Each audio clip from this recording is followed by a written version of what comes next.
نامت را صدا زدم، دل به لرزه افتاد چون نسیمی در سحر، قلبم از جا برخاست.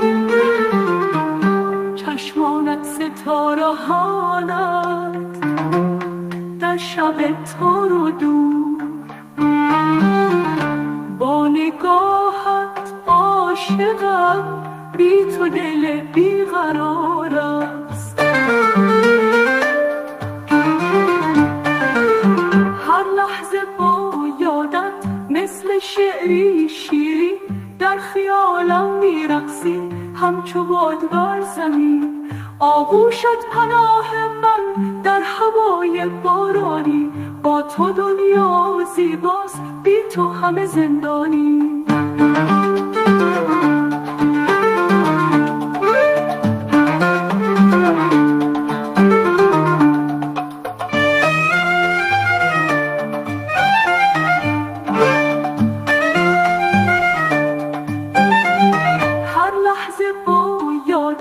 مثل شعری شیری در خیالم میرقصی همچو باد بر زمین. آغوشت پناه من